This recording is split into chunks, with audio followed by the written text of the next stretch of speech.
Ok, chicos, ¿cómo están? Buenas noches con todos. Espero que hayan pasado un fin de semana bonito. Vamos a iniciar hoy día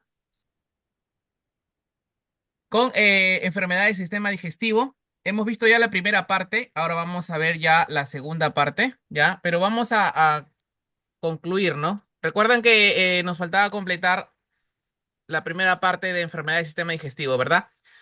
¿Cómo están? Buenas noches, Noemí. Buenas noches con todos, chicos. Van escribiendo en el chat su nombre, su apellido y presente, ¿no? Presente, asistencia, ¿ya? Vamos a concluir la clase de la semana pasada. Vamos a concluir la clase de la semana pasada. Sí, esta de aquí es. Esta de aquí es. Esta de aquí es. Esta de aquí es. Esta de aquí es. La clase de la semana pasada, ¿ya? A ver, indíquenme todos, por favor, si se está compartiendo la diapositiva Enfermedades del sistema digestivo, primera parte. Sí, Sí, profesor, profesor. buenas noches. Sí, se está ¿Cómo compartiendo. están? ¿Qué tal, chicos? Buenas noches, buenas noches. Ya, vamos a dar inicio. A ver, nos quedamos, creo, apendicitis, gastritis.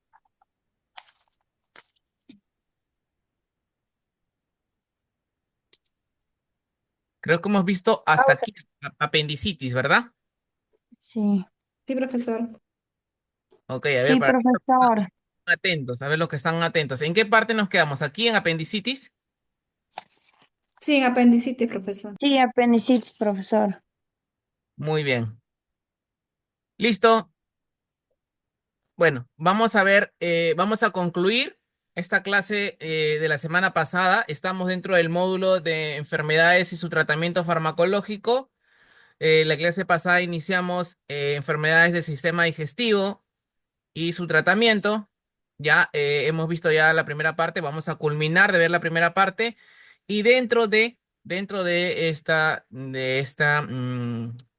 sesión, ya vamos a concluir con apendicitis, ¿ya? Justamente estábamos viendo, ¿no? A ver, para los que recuerdan, ¿qué pasa si esta apéndice se llega a reventar? ¿Qué pasa con el paciente? Te da una peritonitis. Exacto, muy bien. Te da una peritonitis, ¿no? El paciente no dura muchas horas después de la peritonitis, ¿ah? Si no se hace una intervención quirúrgica rápidamente y no se hace una limpieza intestinal, el paciente muere. El paciente llega a morir rápidamente por, lógicamente, una contaminación, ¿no? Ya hemos visto justamente esto. Estábamos viendo, en realidad, aquí el tema farmacológico ingresa netamente en lo sintomático, porque sabemos que la cura para esto es la cirugía de frente, ¿ya chicos? Hay que tener claro eso. Para esto, la cura es la cirugía. Pueden, en momento, hasta que llegue el momento de que se haga cirugía, pueden también un antiemético si tiene muchos vómitos, tal vez le puede bajar un poco si tiene fiebre, le dar un medicamento antipirético, pero para esto es bien, si aún no se revienta, el apéndice solo está inflamada, la cirugía, y si ya causó la peritonitis, pues bueno, igual la intervención, ¿no? Ya, pero esto a raíz de esta peritonitis, igual el paciente va a empezar a generar la sintomatología febril, la sintomatología para el dolor. Entonces hay varias, de varios signos que va a empezar a presentar el paciente, ¿no? Un tratamiento, miren aquí, justo les indica el tratamiento es la apendicectomía, ya es la cirugía, hay que cortar eso y lógicamente cauterizar para que ya, en realidad el apéndice no hay una función conocida que tenga, así que lo más ideal es simplemente algún leve dolor o algo que tengan que ya sepan que es una inflamación del apéndice, la cirugía, ¿no? Laparoscópica, rápida. Ya, ahora vamos a ver la gastritis. Ya es una inflamación de la mucosa gástrica, que es la capa de las células que revierte el estómago, o sea, por la parte interna, por dentro, ya, y que esto, digamos, mm, ¿A qué se da? ¿A raíz de qué se da la gastritis? Justamente la segregación del ácido gástrico y no encuentra alimentos, ¿no? Entonces, a raíz de eso se genera la gastritis. Ya hemos visto que la gastritis se genera por diversos factores. Todos y cada uno de ustedes me dio un ejemplo por qué se podía generar una gastritis.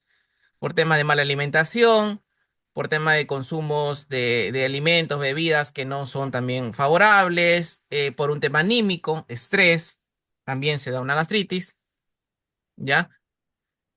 A ver, está la causa, ¿no? Tabaco, alimentos, alcohol, el consumo excesivo de AINES, también, lógicamente, el consumo excesivo de AINES. Ya hablamos aquí, lógicamente, de analgésicos antiinflamatorios no esteroideos, ¿no? De eso ya hemos visto la clase. Lo que no, si algunos alumnos no han visto la clase pasada, no se preocupen, ya en los módulos posteriores lo vamos a ver, así que tranquilos. Ya, y también las infecciones por el HP mal curadas. El HP es el Helicobacter pylori, ¿no? De lo que estábamos hablando. Para poder determinar esta bacteria se hace una endoscopía, sea una colono o una endoscopía, ¿no? Los síntomas aquí están: malestar, dolor de estómago, náuseas, vómitos, eructos, ardor, presencia de sangre en el vómito, ¿ya? En el vómito o también en las heces. Eso ya se da cuando la paciente tiene un sangrado interno, ¿ya? El sangrado interno del paciente, para que vean un síntoma, ¿qué coloración tiene cuando va hacia sus heces? ¿Qué coloración tiene las Color heces? oscuro, profesor. Muy bien, Aida, muy bien, color oscuro, negros en sí, negros, negras. Las heces son Color negras. negras, profesor. Muy bien, negras. ¿Cómo lo diagnosticamos? Ah, bueno, entonces se diagnostica con una prueba, ¿no? Con una prueba en este caso, ya lo que estamos hablando aquí, ya, de cómo se diagnostica es cuando hablamos netamente del Helicobacter pylori, ¿ya? Del Helicobacter pylori, el HP. Si ya me hicieron mi endoscopía o mi colonoscopía y me detectaron que tengo la bacteria activa, ¿ya? Tengo la bacteria activa, ¿cómo lo voy a tratar? Acá sí entran los factores farmacológicos, miren, ¿ah? ¿Ya? ¿Cómo voy a tratar mi Helicobacter pylori? Famoso, muy famoso, muchas personas le da Helicobacter pylori. Hay diferentes tipos de tratamientos. ¿Ya? Pero siempre se va a utilizar ya un inhibidor de la segregación de ácido gástrico, se va a utilizar un protector, ya, un protector o inhibidor de bomba de protones, y se va a usar un antibiótico, y se va a usar un antibiótico también. El antibiótico normalmente que se utiliza en estos casos, ya. Aquí miren, el protector gástrico puede ser cualquiera de ellos: omeprazol, pantoprazol o esomeprazol, de la familia de los azoles, ¿ya? Cualquiera de ellos se va a utilizar como protector gástrico. Pero eso le estoy solamente adelantando cómo es el tratamiento de esta enfermedad de Helicobacter pylori, ¿ya? Se va a utilizar también la claritromicina, ¿ya? Se va a utilizar la claritromicina. El tratamiento, como justo lo estábamos viendo con sus compañeros, estábamos hablando, no sé si recuerdan. Espérenme un momento, por favor.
Ya, chicos, Profesor, listo, ok, listo, continuamos. Disculpen, unos minutos tuve una llamada que contestar de emergencia. Ya. Como les iba continuando, indicando, el tratamiento normalmente para el Helicobacter pylori, el tratamiento que se utiliza es el omeprazol, esomeprazol o pantoprazol, ¿no? En su efecto, estos son de la misma familia, ¿ya? Este es el protector gástrico. El antibiótico que normalmente se utiliza es la claritromicina, ¿ya? La claritromicina. Ahora, este tratamiento, netamente, como les indico, lo va a dar un médico. Ese tratamiento no lo van a poder ustedes ni recomendar, nada por el estilo, porque se realiza luego de haberse realizado la prueba. Cuando ya el paciente está diagnosticado, ya que tiene el Helicobacter pylori, entonces ahí ya se va a empezar su tratamiento, ¿ya? Ahí va a empezar su tratamiento. El tratamiento se da justamente en manera conjunta por 14 días, ¿ya? Es el tratamiento, bueno, normalmente es mañana y noche. Eso sí, es luego netamente los alimentos. A ver, se da la claritromicina, el esomeprazol y en su defecto se puede dar el metronidazol o también en algunos casos utilizan también la amoxicilina. Pero es de acuerdo a cómo determine el médico. Lo que pasa es el siguiente caso. ¿Qué pasa a un paciente que ya se ha hecho resistencia a su helicobacter? Esta bacteria ha hecho resistencia. Entonces, en esos casos, cuando hay resistencia, puede variar el tratamiento, porque también pueden usar una quinolona, un levofloxacino. El tratamiento puede ir así, un levofloxacino, puede ir un metronidazol y un salicilato de bismuto como protector en vez de omeprazol, ¿ya? Pero al inicial, el tratamiento inicial es omeprazol o esomeprazol, claritromicina y amoxicilina. Ese es, digamos, el tratamiento más normal, más común que se realiza. ¿Ya? profesor, una pregunta. Dígame, alumna. ¿El omeprazol es un protector gástrico o es para la garganta? No, la ranitidina, o bueno, que ya no se utiliza, que ya está ya descontinuada. Son para eh, la garganta. Ninguno son protectores gástricos, ¿verdad? Protectores gástricos no, no son protectores gástricos. Son inhibidor de la bomba de protones, ¿ya? Que estos, digamos, ayudan al estómago a no segregar, ¿ya? No segregar o que haya una protección a nivel cuando haya el segregado gástrico. ¿Ya? Esa es la función. Ahora, el omeprazol no se puede tomar de manera indiscriminada también. Hay que tener mucho cuidado con el omeprazol. Al ser un inhibidor de la bomba de protones, vamos a ver que este omeprazol reduce la segregación del ácido gástrico. Entonces eso puede ser perjudicial también, porque el ácido gástrico eh, se segrega justamente este ácido para degradar los alimentos. Y el uso prolongado puede traer también problemas digestivos. Si yo inhibo, si yo bloqueo una acción normal de mi organismo para poder degradar mis alimentos, ¿cómo degrado esos alimentos? Entonces se tiene que utilizar un determinado tiempo hasta que normalmente esta ardor, acidez, malestar o este problema de inflamación intestinal que tenga ya se haya sanado, curado, ¿no? Eso es lo normal. ¿De alumnos? Profesor, dijo que el omeprazol, la amoxicilina y qué más pueden consumir. Claritromicina. La claritromicina. Ese es el tratamiento, ¿ya? Pues es un tratamiento netamente que lo indica el médico porque por ejemplo, los miligramos, ya no se utiliza una tableta de 500 miligramos. Se utilizan dos que hace 1 gramo, ¿ya? Y eso se toma cada 12 horas, pero primero se va a tomar el protector gástrico. O sea, hay una secuencia de medicamentos, cómo tomarlos, ¿ya? Y estos se toman, lógicamente, después de los alimentos para que esta bacteria se elimine. A ver, sí, Juana, dinos. Profesor, buenas noches. La consulta es si el lansoprazol. También, es de la misma familia. El lansoprazol, omeprazol, esomeprazol. Dentro de ellos, para serles sinceros, cumplen la misma función, si son con no moléculas, por decirlo así, más desarrolladas, mejoradas. ¿ya? Pero si no, no les, el paciente no le alcanza a comprar un lansoprazol o un esomeprazol, que son los más caros, con el omeprazol bastaría, no hay ningún problema, ¿ya? No hay ningún problema. ¿Saben lo que pasa, alumnos? Y le voy a comentar una experiencia rápida porque tenemos que avanzar, ¿ya? A ver, hay un alumno, una alumna que no puede ingresar, me indica.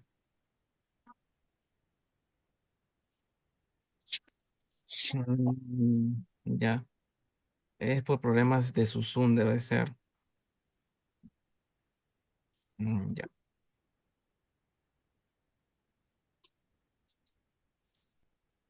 Ya, ok.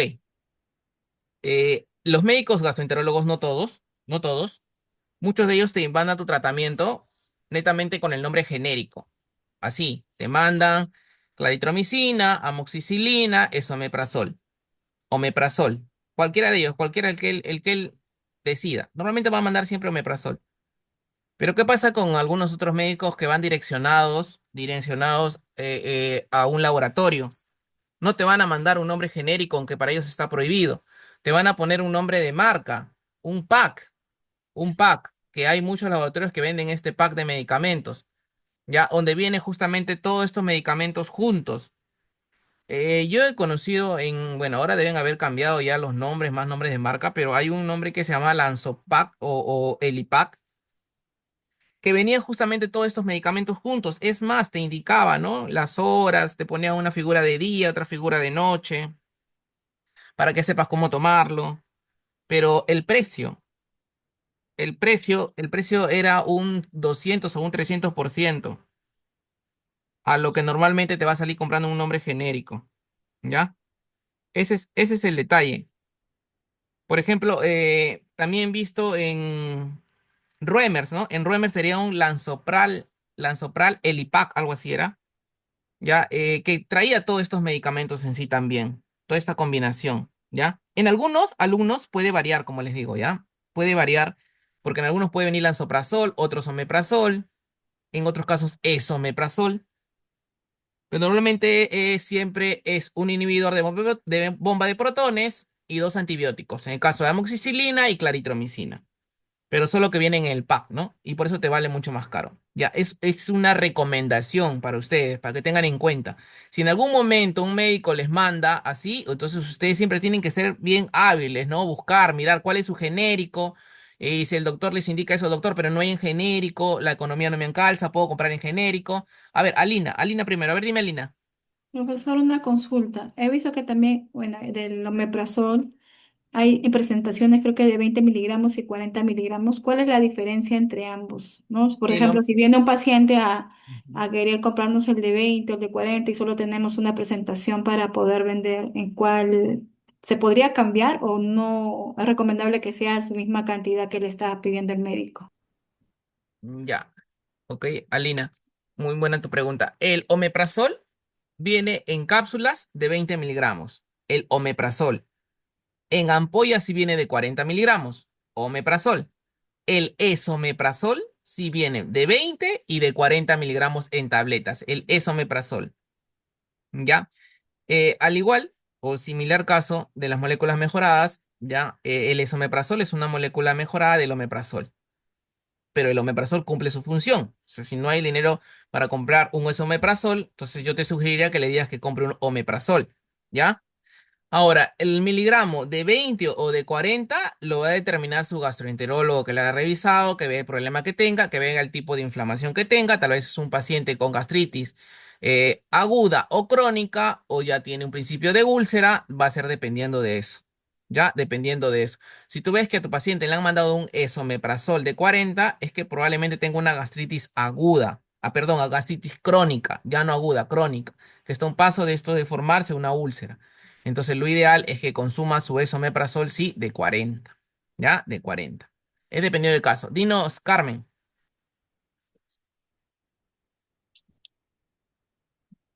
Carmen, ¿quieres hacer alguna consulta? Sí, profesor, una consulta. ¿La ranitidina por cuántos días se puede tomar? La Recom- ranitidina, Carmen, gracias por tu pregunta. La ranitidina ya está fuera de mercado. por los temas que tenía de reacciones adversas, por los temas que tenía de contraindicaciones y un tema muy, muy asociado a la formación de células cancerosas, ya no se utiliza, ¿ya? Ya no se utiliza. Entonces hay que tener mucho cuidado. Normalmente se utilizaba hasta por 30 días, ¿ya? Pero ya no se utiliza ya. Ya no. Y eso te digo 30 días cuando lo mandaba el gastroenterólogo, ¿ah? ¿Ya? Pero ahora ya no se utiliza. Ni tanto en tabletas ni en ampollas. Ya no se utiliza. Bueno, no se debe utilizar hace tiempo, pero recién está normado. A ver, Marina, ¿quieres participar, Marina?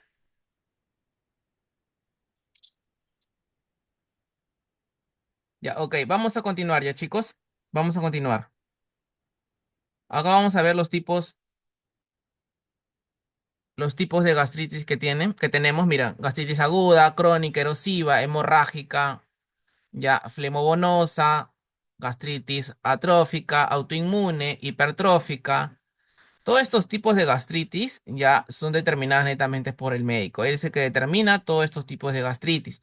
Pero para que ustedes vean, todos estos tipos de gastritis existen. A ver, ¿quién quiere participar? Creo que levantó la mano algún compañero o compañera. Ya, ok, listo, vamos a continuar. Ya, pues tenemos que avanzar, chicos. Acá miren, este es el esquema. Este es el esquema de tratamiento del Helicobacter pylori. Ya, acá están, miren, justamente lo que se indicaba, de 10 a 14 días. Normalmente es 14 días. 14 días es el tratamiento normal, ¿ya?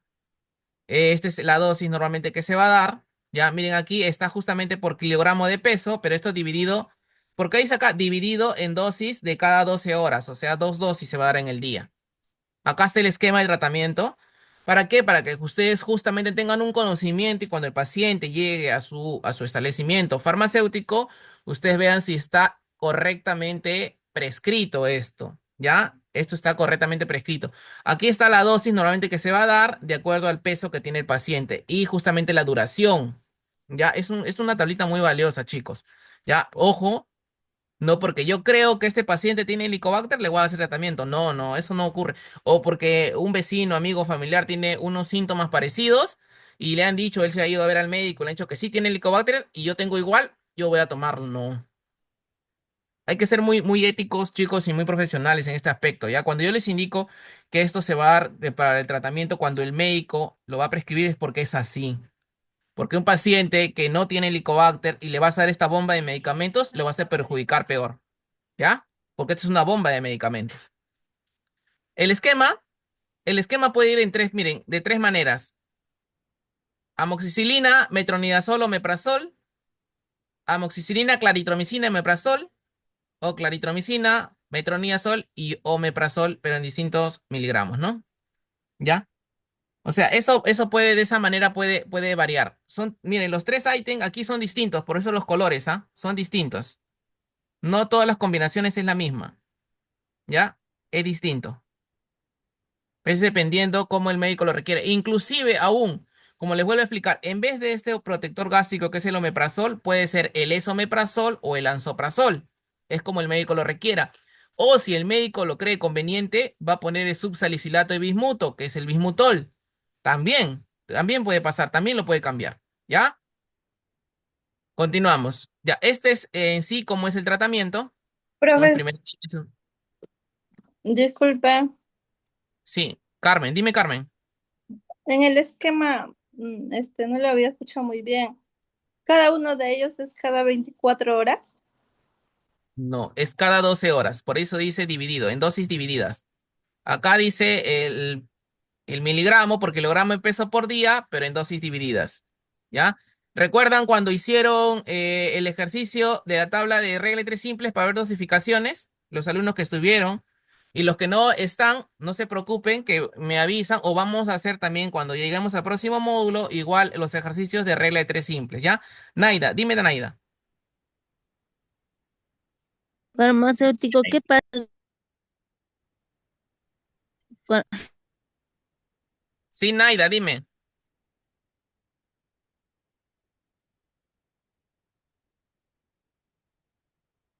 Naida, ¿querías participar? Sí, Sí, Naida, dinos. Químico, una preguntita. sobre el hidróxido de aluminio. Es un protector también igual que el bismutol. Muy bien, muy buena pregunta. Y justamente en este tema, Pues pueden darle el esomeprazol o bien el a bismutol. ver, en este tema de enfermedades gástricas, justo hay que aclarar esto. Una cosa es un inhibidor de bomba de protones, ya como es los ozoles, y otra cosa es un antiácido.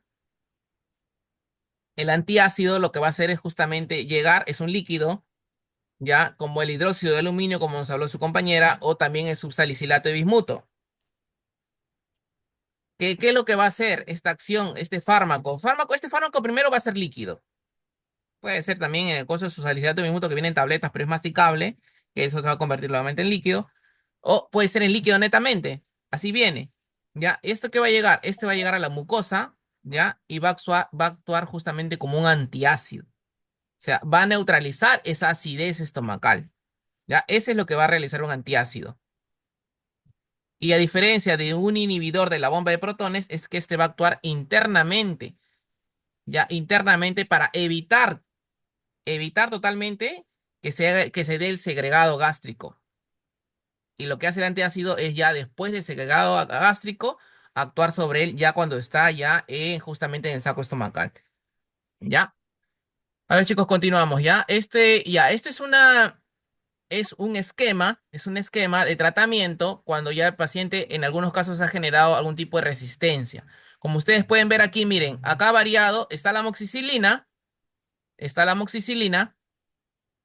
pero ya se agregó en vez de la claritromicina el levofloxacino, es una quinolona ya en este caso segunda generación, ya que y justamente vas a tener un mayor espectro.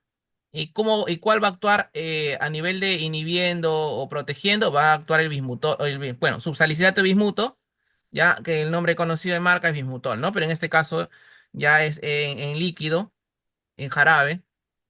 Ya, estamos hablando, ¿por qué hablamos primera línea, segunda línea, tercera línea? ¿Por qué? Porque de primera línea es lo que les indicaba hace un rato, ¿no? De primera línea, la amoxicilina, la claritromicina, o en su defecto, en el caso que utilicen también metronidazol. Ese es de primera línea.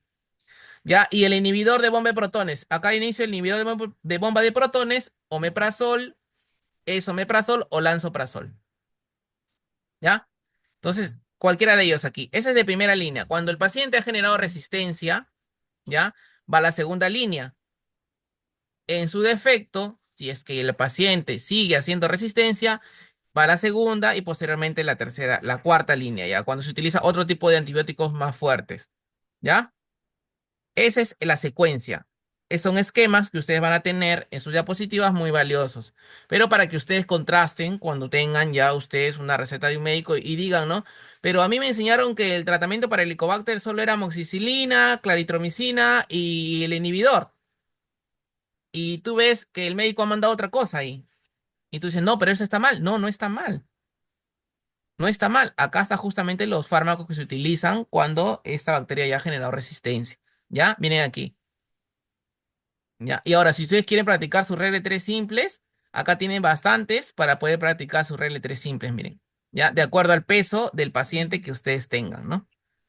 ¿Ya? A ver, chicos, ¿quiénes son los alumnos que no estuvieron en el módulo pasado y quienes no han practicado todavía la regla de tres simples para calcular la dosificación exacta? ¿Quién más? ¿Solo Marina? ¿Quién más? Ana también, profesora, Ana Encarnación. Muy bien, Ana Alicia. Encarnación. Todavía no has hecho, no tienes o no se te pasó a ti la hoja de ejercicios de regla de tres simples, ¿no? A ver, ¿quién más? Alumnos. Alicia, profesor. Yo Alicia, tampoco, muy bien. profesor. Juana Encarnación también, profesor. Ana Encarnación, muy bien. Alicia, Juana. Ok, Celestino Hidalgo, Susi también, profesor. ok, Susi, ¿ya ves? Ok, listo. Ya, Aida Nagani, también, profesor. profesor. Ya, ya. A la próxima clase, en la próxima clase les voy a pasar. Todas ustedes están en el grupo de WhatsApp, ¿verdad? Todas las que me han nombrado ahorita están en el grupo de WhatsApp, ¿no? Sí, Sí, profesor. profesor. Ya, hoy día mismo por el grupo de WhatsApp le voy a pasar la hoja de ejercicios, ¿ya? Hoy día mismo, ¿ya? Y para los alumnos que ya han trabajado esa hoja, la próxima semana vamos a pasar otra hoja para que sigan practicando, ¿ya? Otra hoja. Ya, ahí les voy a explicar, bueno, les voy a pasar la hoja, alumnas, ya, les voy a explicar, pasar la hoja, ya, y a ver, ¿cómo hago? Les voy a mandar un video breve para que ustedes puedan ver la explicación también en ese video breve, ¿ya? Porque tenemos que avanzar ahorita, ya, avanzar con la clase, y si ustedes no han entendido muy bien, no se preocupen, tranquilas, ya, no se preocupen, para eso estamos. La próxima clase me indican, sí, profesor, lo avancé, pero no entendí esto, el otro, y lo vamos a enseñar en el momento rápido, ¿ya?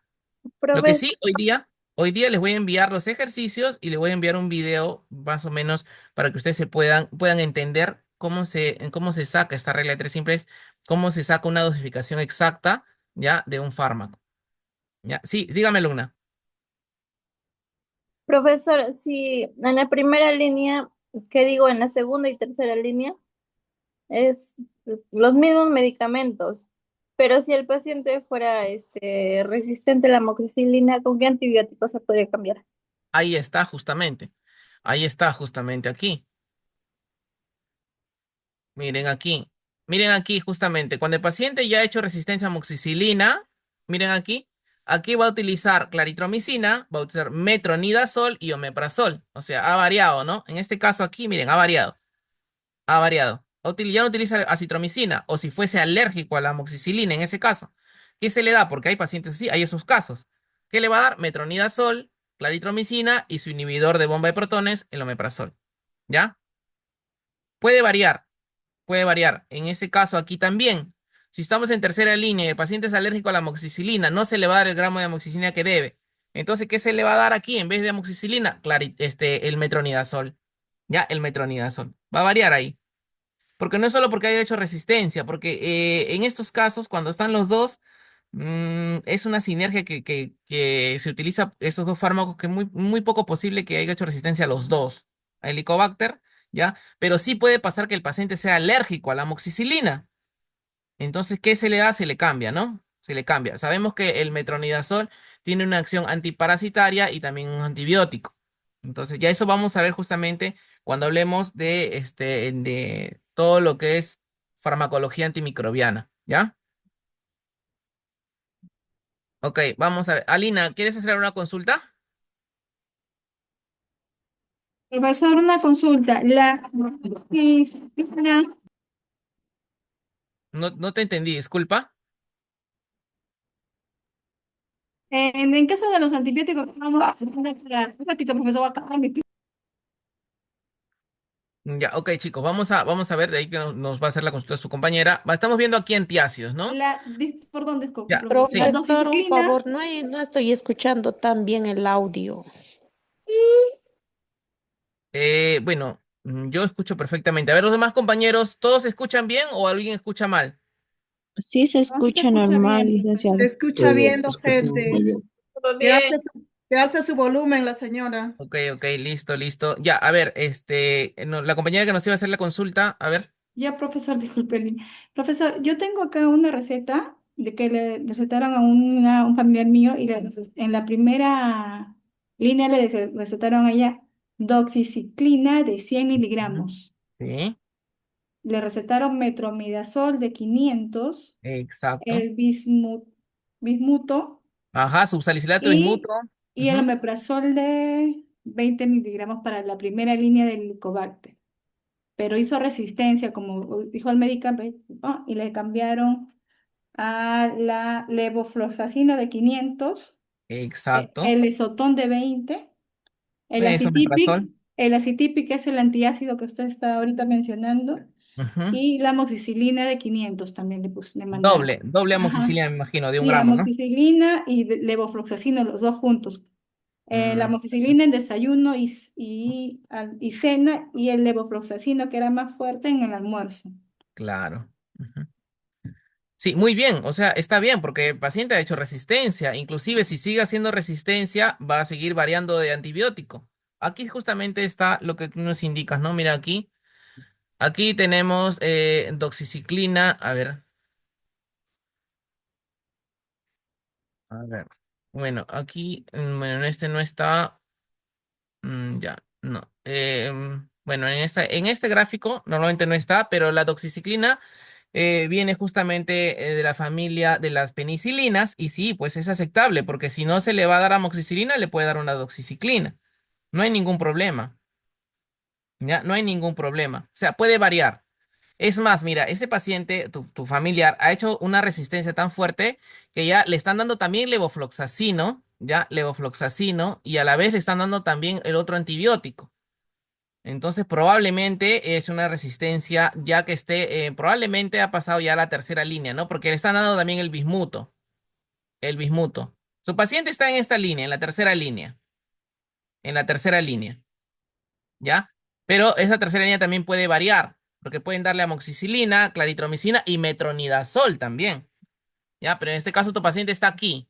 Amoxicilina, levofloxacino y subsalicilato de bismuto. Ese es el nombre correcto, es un nombre genérico, ¿ya?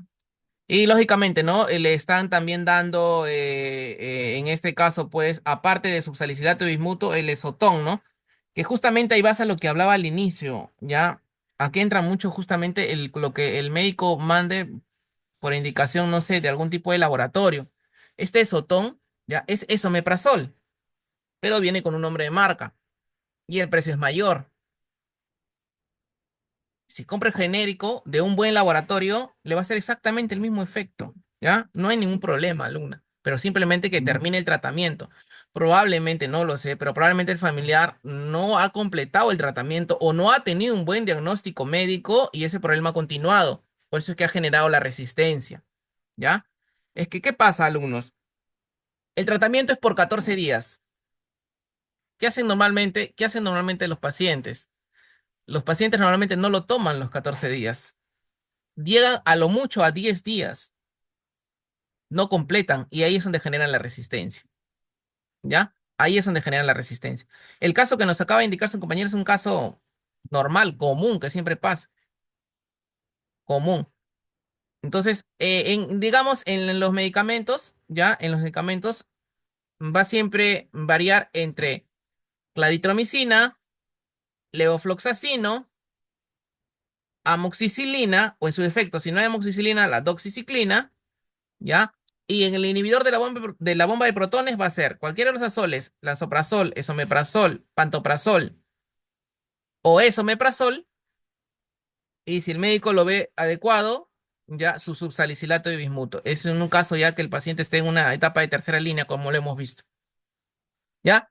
Listo, alumnos, vamos a continuar. Miren aquí los antiácidos. ¿Cuáles son los antiácidos? Hidróxido de aluminio, dióxido de magnesio. También hay en combinación hidróxido de aluminio con hidróxido de magnesio, como ustedes pueden ver aquí en este genérico. ¿Ya? Este es un medicamento genérico. ¿Ven el pulsor todos, alumnos? ¿Están viendo el pulsor? Sí, profesor. Este es un Sí, medicamento genérico, cuando te viene con el nombre así, genérico. Hidróxido de aluminio más hidróxido de magnesio. A su costado, un medicamento de marca, bismutol, que es el nombre de marca. ¿Qué esto qué contiene? El subsalicilato de bismuto, que es un nombre genérico. Un nombre genérico. Y a los costados ya les he puesto los distintos nombres ya que le van a dar al magaldrato más simeticona. ¿Por qué es esta unión de magaldrato más simeticona? La simeticona ya es un antiespasmódico para gases, ayuda también, bueno, gases antiflatulento. Con ese antiflatulento, gas es lo mismo, ya ayuda un poco a la digestión y el magaldrato que es un antiácido, ¿no? Un antiácido. ¿Qué pasa con el magaldrato? Normalmente siempre viene asociado, ya, a justamente a un antiflatulento. ¿Ya? Porque se dan los dos juntos. ¿Por qué? ¿Qué genera este problema? ¿Qué genera este helicobacter? Este helicobacter también genera bastantes gases. ¿Y los gases qué genera? ¿Qué genera tener abundantes gases? A ver, ¿quién me puede responder esa pregunta? Cuando tengo abundantes gases, ¿qué otra sintomatología tengo? Porque no es un signo, es un síntoma. ¿Qué síntoma tengo? Se te hincha la barriga. Dolor. Exacto, muy bien, Alina, y muy bien, Alicia. Tengo hinchazón primero de barriga y de ahí tengo dolor. Me va a generar dolor. Los gases, los gases son gases abundantes, lo peor, ¿ah? Los gases pueden generar un dolor horrible. Hasta puedes sentir que tal vez te duele el corazón, pero no es que sea un dolor propiamente el corazón, sino son gases, acúmulo de gases. Es muy delicado, ¿ya? Aquí, Magaldrato, Masimeticona, Acitip, Acibasic, Gastroral son los distintos nombres de marca que tienen estos productos. ¿Cómo se toman? A ver, ¿cómo se toman? ¿Cómo ustedes creen que se toman estos antiácidos? Después de ¿Alguien cada tiene una idea? alimento, después de los alimentos, Después de los alimentos. Antes de los Media, alimentos. media Antes de hora los antes de los alimentos. Antes alimentos. de, profesor. Antes Exacto. de los Muy bien. alimentos, Sí. profesor. Si hablamos antes de los alimentos, ¿cada qué tiempo es? Media Cada El hora. 8 horas. desayuno. ¿Cada Cada qué 8 tiempo? horas. Cada 8 horas, Cada exacto. 8 horas, Cada 8 horas. profesor. Muy bien, cada 8 horas. Cuando por hablamos antes de los una alimentos, acá en la indicación dice después de los alimentos, después de cada comida, después de 30 minutos, dice, del desayuno, después de... almuerzo y cena. Ajá, acá dice así, la indicación. Ya, habría que... ¿En dónde? Profe, ¿En el inserto, Alina? Discúlpanos, ¿cuánto, Alina. ¿En cuánto el tiempo? inserto?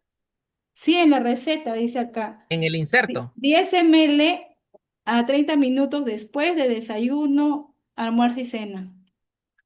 Bueno, habría que ver de qué manera, porque si ya uno cuando come los alimentos segrega el ácido gástrico, ya esa segregación de ácido gástrico, lógicamente, de que va a haber un tiempo desde que pasa desde la boca, se forma el bolo alimenticio y llega al estómago, ¿no? Pero para que eso pase no va a pasar media hora, ¿no? O sea, va a pasar unos minutos. Entonces, cuando ya llega a tu estómago, ya empieza a segregar el ácido gástrico. Y al segregar el ácido gástrico, ya, vamos a verlo por ahí, ¿ya? Vamos a ver por ahí por la fisiología, cómo es. Al segregar el ácido gástrico, ya si tú tienes algún problema de inflamación interna de la mucosa intestinal, ya eso te va a generar un ardor. Imagínate si lo tomamos de media hora después, o sea, ya ese efecto, ya vas a tener el ardor ya. Si esto normalmente lo que trata es justamente de prevenir o de aliviar esa sintomatología, ¿no? Entonces por ahí vamos que se toma. Mire, doctor, y en el Ujú. otro receta dice después, acá dice después de una hora, una cucharada sopera después de una hora, dice acá, solo el Mm, desayuno y cena. ¿De qué fármaco, Alina? Disculpa, ¿de qué fármaco es y de qué laboratorio? El que le dije después de una hora es bismuto subsalicilato, dice. Subsalicilato de bismuto, ¿no? ¿Y Ese, de qué ese es laboratorio? ese dice ese es el genérico, el que está justo, creo que apareció rojo. Ajá, Y, ya, claro, de Portugal, ajá, ¿no?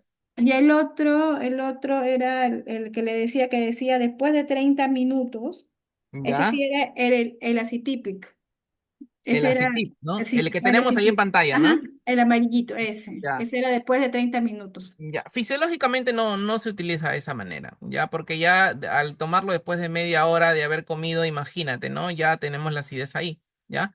Entonces normalmente es 10 a 15 minutos antes de las comidas.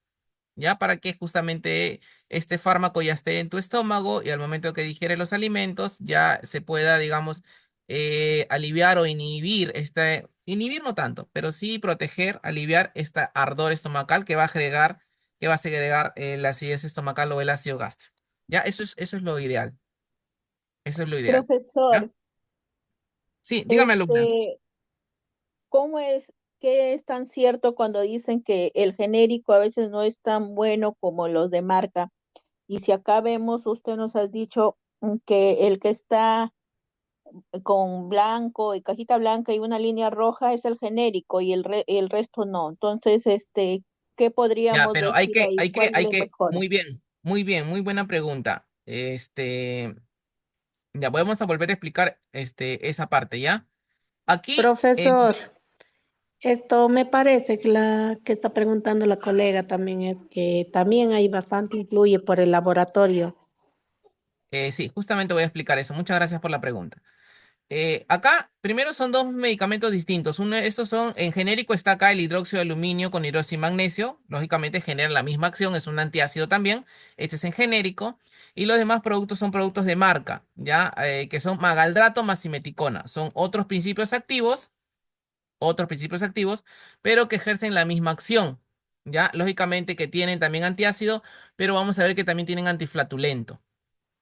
Ahora, hace un tiempo les indiqué esto. Habría que ver si compramos un medicamento de marca de un laboratorio reconocido, a un laboratorio enmascarado, que me diga que es un laboratorio de marca, pero cuando en realidad sabemos que esa marca no es conocida, no es una marca que tenga prestigio, no es una marca de un laboratorio reconocido y que sea una marca creada por algún tipo de cadenas de que ahora existen mucho. Eso expliqué también, ¿ya? Pero no hay problema, voy a volver a explicarlo, porque probablemente hay muchos alumnos que están ingresando recién y no hayan escuchado mi explicación, ¿ya?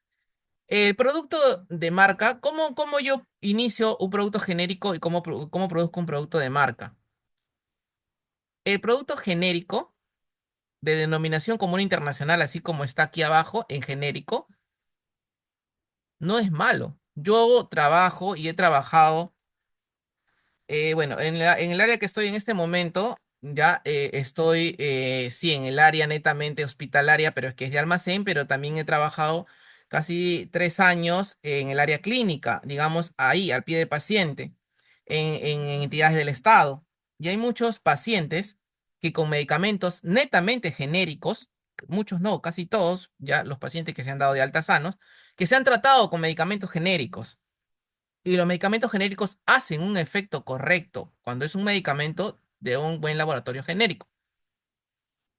Pero ¿qué pasa? ¿Por qué estos laboratorios genéricos a veces han agarrado una mala fama y dicen que no hacen efecto? Por el mal uso y porque también en algunos casos hay algunos laboratorios genéricos que no tienen materia prima adecuada. ¿Ya? Materia prima adecuada. ¿Qué quiere decir? Que su efecto lo hace, pero es muy bajo. Cuando ustedes quieran comprar un medicamento de verdad de marca, compren un laboratorio de marca reconocida. Como por ejemplo, ahí le estoy poniendo este Megalabs que antes era Ruemers, que es un laboratorio conocido, internacional, es un laboratorio argentino. Un laboratorio como Teva, ¿ya? Como Teva, que está aquí, que genera el Acibasic. Como un laboratorio como IQ Pharma, que es un laboratorio nacional, pero de prestigio. Esos laboratorios son laboratorios conocidos, reconocidos, con historia, que sí tienen medicamentos verdaderamente de marca. ¿A qué me voy cuando les digo esto? Cuando tú vas a alguna cadena, y yo también he trabajado durante mucho tiempo en cadena, ¿qué hacen las cadenas, alumnos? Las cadenas fabrican sus propios medicamentos supuestamente de marca. ¿Qué hacen? Enmascaran un medicamento genérico y simplemente le ponen ellos, porque generan, abren su laboratorio, abren su droguería y le ponen un nombre de marca. ¿Y cómo lo venden? Como un medicamento de marca, cuando es un medicamento propiamente maquilado, producido de forma genérica, con una materia prima de un medicamento genérico. ¿Ya? Ahora, ¿me entendieron esta parte? ¿Se entendió? Sí, Sí, Una profesor. profesor. explicación, ¿sí? Una explicación más rápida. Tú vas en Cafarma, tienen un laboratorio que se llama ellos MKT, donde ese laboratorio tienen casi todos los medicamentos, pero supuestamente de marca. Tienen acetilcisteína, tienen ibuprofeno, paracetamol, tienen su medicamento en crema que viene como que era como que el componente es igual que el Notil, clotrimazol, gentamicina, dexametasona, pero no recuerdo el nombre que tienen ellos ahorita. Entonces, ¿qué hacen ellos? Justamente sacan nombres de marca, supuestamente de marca, pero ¿qué son? Son simplemente medicamentos genéricos que ellos mismos le han puesto un nombre de marca. A eso me voy, alumnos, cuando ustedes, si quieren comprar un medicamento netamente de marca, investiguen, vean, lean qué laboratorio van a comprar.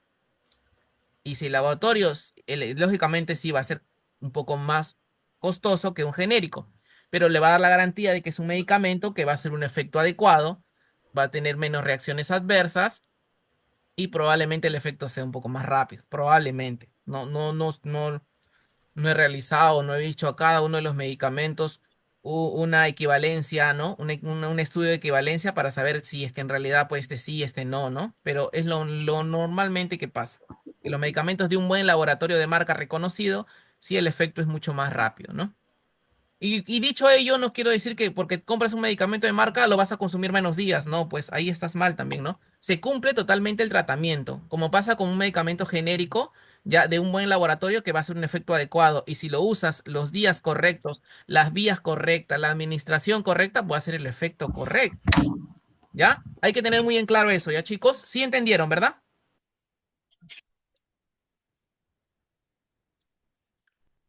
A ver, ¿se entendió, Sí, chicos, lo que les docente, acabo sí de se explicar? Sí, comprendió. Sí, profesor. profesor. Sí comprendió, puede continuar. Ok, listo. Ya, cálculos biliares. Vamos a ver ahora parte. Consulta. Sí, El díganos, mal, alumno. malga, ¿cómo se pronuncia? Magaldrato, magaldrato. ¿Qué contiene? Pues, Es un antiácido. Justamente, magaldrato es un nombre genérico. El nombre de marca puede venir Magal D, o en este caso, como es magaldrato masimeticona, acitib, ¿ya? Pero su nombre genérico, su principio activo es el magaldrato. Ese es su genérico, ¿ya, alumnas? Y esa es tu consulta.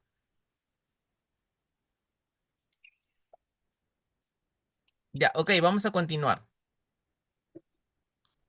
Ya, vamos a ver el tema de cálculos biliares. Justamente estábamos viendo la clase pasada un pre de esto, ¿no? De los cálculos biliares. ¿Qué pasa con eso? ¿Por qué se producen estos cálculos? Hemos hablado, ¿verdad? También alumnos, le hemos comentado, hemos opinado de por qué se producen los cálculos biliares, ¿verdad? ¿Sí recuerdan? Los famosos cálculos de la vesícula, ya para que recuerden, de la vesícula. ¿De qué se formaban estos cálculos en la vesícula? De la grasa químico. Muy bien, Evelyn, exacto. Muy bien, Evelyn. Evelyn Pinares, ¿no? Muy bien. Muy bien. ¿De qué Bebidas más? heladas. Aparte, comidas también Bebidas te ocasionan, heladas. te por ocasionan comidas también los cólicos chatarras. cuando ya tienes. Disculpe. De Piedras las en el... chatarras de Comidas contenido de alta chatarras. grasa Claro, saturada. muy bien, Juana, comidas chatarras. Y, Y en y se su forman mayoría cristales.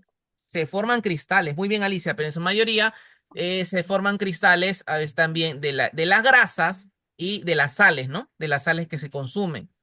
Cuando este paciente ya tiene un consumo excesivo de grasas, de comidas chatarras, de bebidas alcohólicas y de muchas sales, ocasionan también que se acumule y que se formen estos cristales, ¿ya? Y esos cristales se depositan o se van a formar y se van a quedar en la vesícula. ¿Ya? Y hemos visto, también hemos hablado de qué pasa cuando estas piedras, por su tamaño, tienden a salir, ¿no? Tienden a salir, se van a posar en el colédoco, que va a formar una coledocolitiasis, que va a formar unas piedras dentro del colédoco, y que para poder operarlo, primero lo que tiene que hacer es una limpieza de esa parte del colédoco, que se llama, hablamos de la famosa CEPRE. Luego de esa CEPRE ya se hace la operación, la cirugía para extirpar esta vesícula, ¿no? Eso hemos visto ya. Ya, vamos a ver las causas, cálculos, mira, cálculos de colesterol, ya, los que son los más comunes, ya. A ver, los síntomas, dolor en la parte superior derecha de medio del abdomen, también te puede dar fiebre, ya, ese es de color muy amarillas, náuseas, vómitos. Una sintomatología más de los cálculos vesiculares, ya, es que uno ni bien come grasas, ya, le va a empezar a doler la parte, no solo la parte abdominal, sino la parte también posterior. Ya hablamos de la parte anterior, es la parte del abdomen, y la parte posterior, entre las costillas. Es el dolor intenso que te va a ocasionar esto. Eso es un problema, una sintomatología, claro, de cálculos vesiculares. ¿Ya? El dolor es un dolor muy intenso, muy fuerte, y como indica, son cólicos. ¿Qué pasa? Y lo explico para qué, para que tengan en cuenta y para que más o menos ustedes sepan cómo es un dolor de la vesícula, que en sí es un cólico, porque el dolor va a venir de una forma intensa y luego va a bajar y luego va a venir así, es un cólico. Va a venir un momento intenso, luego va a bajar y luego va a venir nuevamente de forma intensa. De esa forma, más o menos, eso es la sintomatología. A ver, Juana, dinos, Juana. Profesor, mira, de lo que es referente al dolor alcohólico, no solamente es dolor abdominal, a mí la verdad me era un dolor diferente que los médicos habían confundido con otra enfermedad. A mí me dolía al lado Dolor. izquierdo, en la parte inferior. Lado izquierdo inferior. Ya, hablamos más o menos a la misma altura de donde duele el apéndice, pero al lado izquierdo te refieres, ¿verdad? Sí, ajá, y me decían que no, eso, ahí no hay nada, ahí no te puede doler nada. Pero Ya. cuando yo me fui a una clínica particular, me dijeron que sí, sí es el reflejo de lo que es la Exacto, bien. Sí pasa esos casos. Muy bien, Juana, sí, gracias por tu comentario. Exacto, justamente para eso sirve que ustedes comenten, hablen, ¿no? Que no todos nos enteremos de qué puede pasar, cómo se puede presentar una sintomatología. Lo que dice Juan es muy cierto. Los reflejos del dolor puede dar la sensación que el dolor esté en otro lugar, pero el dolor netamente sí puede ser en este caso, de una vesícula inflamada. Entonces, ¿y cómo lo determinan también? Me imagino que le hicieron una ecografía también, ¿no? Te hicieron una ecografía y ahí ven que justamente esta vesícula está llena de piedras, pues, ¿no? De piedras. Ya si el médico, según tu sintomatología, te manda a hacer otros exámenes, es porque de repente o tiene la sospecha de que ahí hayan empezado a salir las piedras también, ¿no? Muy bien, Juana, gracias. A ver, vamos a seguir continuando. Y el tratamiento para esto, acá está. Miren, miren, miren esta ecografía, miren esta imagen, espectacular esta imagen. ¿Pueden ver ustedes? Miren aquí, esta es una vesícula. ¿Ven la imagen, alumnos? Sí, profesor. ¿Ven la imagen? Parece que una o dos alumnas nada más. Mira, son 37 alumnos participantes. Y solo participan 4 y 5 alumnos. No veo que Y más se alumnos. ve la imagen, Se ve la docente. imagen, Continúe nomás, profesor. docente. Miren ahí, miren la imagen Levante las 10. de una vesícula llena de piedras. Llena de piedras. ¿La ven? Y es Sí. verídico, ¿no? Tal vez no con tanta claridad, pero cuando se hace una ecografía se ve esto. No con tanta claridad, pero sí se ve. ¿Ya? Ahora, no A le mí podemos se me llamar. hinchaba, profesor, a ¿Sí? mí se me hinchaba el estómago antes que me Exacto. operen de la vesícula. Ujú. Se me hinchaba el estómago, me daba retorcijones, pero es muy cierto cuando comía grasa es donde más se intensificaba el dolor. Claro, porque justamente estos cálculos se forman de la grasa, ¿no? Y aparte que el hígado probablemente ya se encuentra también intoxicado, ¿no? Y eso es justamente lo que pasa. ¿Ya?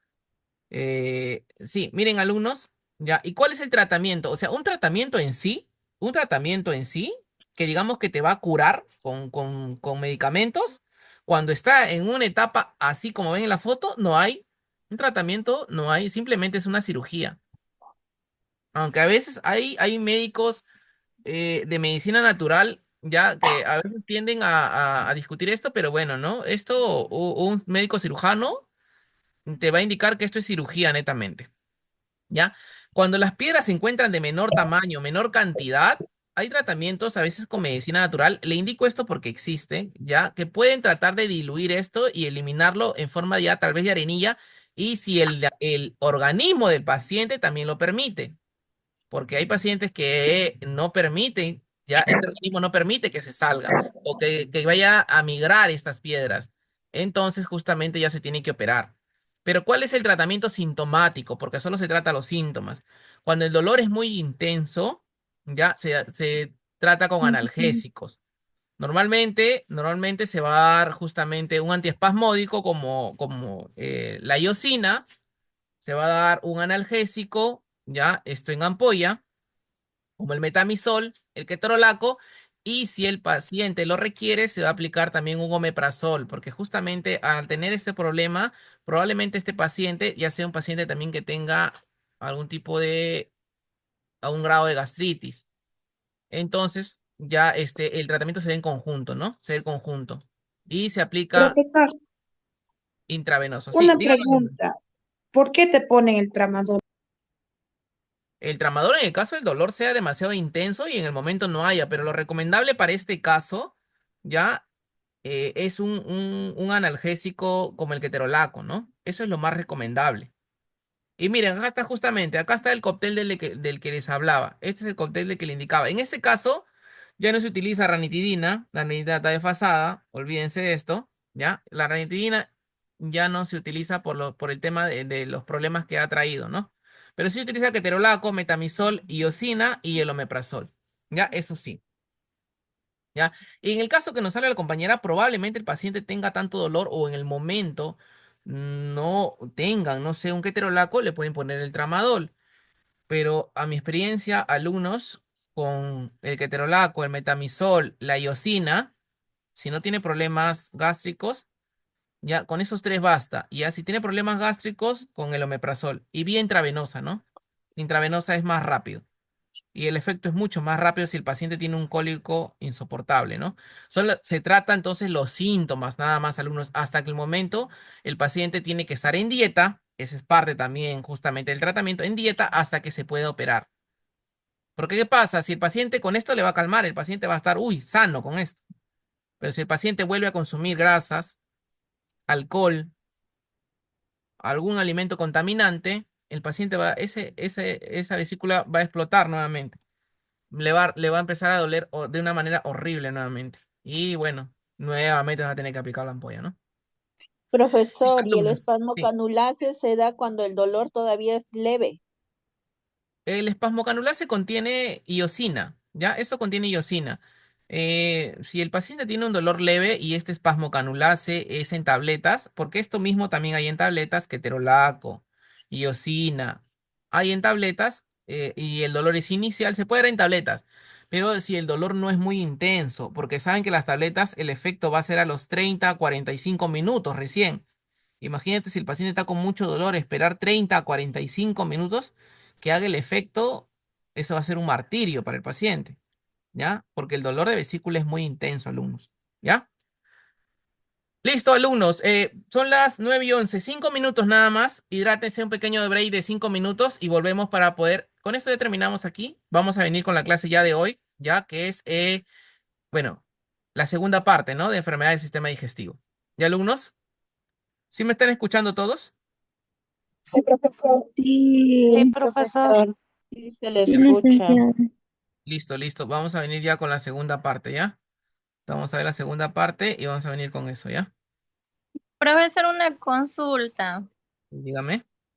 Eh, en los que son ampollas se puede administrar así en cloruro de zinc. Normalmente estos medicamentos que te he indicado se administran en cloruro de 100. Se administran. Es su vía de administración, es con cloruro de 100 miligramos, ¿ya? Es con cloruro de 100 miligramos, se diluye y había que ver la velocidad de infusión que se le va a poner al goteo, ¿no? Pero ojo, ya, ojo, eso lo realiza una licenciada en enfermería, ¿ya? Eso es lo correcto, alumnos. Ustedes pueden aprenderlo. Tal vez han llevado tal vez un curso, inyectoterapia, cómo saber cómo la dilución, la administración, cómo poner un intravenoso, ¿ya? Pero lo correcto es lo que les indico yo, ¿ya? Una licenciada es la encargada de administrar estos medicamentos, ¿ya? Con propiamente la receta médica, ¿no? La receta médica que ha generado, en este caso, puede ser un médico general o también un gastroenterólogo, ¿no? Profesor, yo vi la otra vez que vi que administraron el tramadol, la iosina en ampolla y el dimenhidrinato. ¿En qué casos? En un caso como este, en un caso como este que es de, Todos los síntomas, así. Tenía como cólicos súper fuertes, estomacales, ya. provocaban náuseas, que ¿Y qué le había comido aplicaron médicas? mayonesa y que eso le provocó Claro, probablemente tenga cálculos vesiculares. ¿Qué le aplicaron, me indicas, disculpa? el tramadol, la iosina y Ujú. el dimenhidrinato. Bueno, Obviamente, previo a eso le pusieron el omeprazol. ok, claro. Bueno, el dimirinato, si el paciente en el momento te indica que está generando vómitos, se le puede administrar el dimirinato también. Sí, eso también pasa. Pero tramadol ya me parece muy fuerte. En realidad el tramadol va a poner con el ketorolaco bastaría. No hay ningún problema con el ketorolaco, le va a pasar totalmente. Tramadol, estamos hablando ya de un analgésico mucho más fuerte que, bueno, no es lo recomendable. No sería. Tal vez en el momento no tenían ketorolaco, ¿no? Ahí era que ver, ¿no? Probablemente eso es lo que ha pasado. No tenían ketorolaco porque no es necesario aplicar un analgésico tan fuerte. A ver, dinos, Juana. Profesor, la Licenciada. pregunta es, ¿por qué cuando te suministran el tramadol te da una reacción al dolor en la cabeza? No solo dolor de cabeza, Juana, también te puede dar hasta vómitos, en algunos casos te puedes hasta marear, justamente por lo que se indicaba, es un analgésico de alta potencia, entonces tiene sus reacciones adversas, no en todos los casos, pero en la mayoría de personas. Una de ellas, dolor de cabeza intenso, también vómitos, desestabilidad, Ya, en algunos casos hasta empiezas a transpirar por el mismo tema de que es un analgésico potente, fuerte. No es el más fuerte, lógicamente, pero es un analgésico que se utiliza para dolores, bueno, de medio agudos, ¿no? Ya, a ver, Susi, dinos Susi. Licenciado, licenciado, ¿qué síntomas tiene cuando tiene El Helicobacter? helicobacter, Sí, el licenciado, helicobacter, ya. Primero, heces oscuras, ya, heces oscuras, porque a mi mamá le dijeron que tenía Helicobacter, ya. ¿Y qué sintomatología tiene? Vómitos, mareos, falta de apetito. ¿Qué síntomas tenía?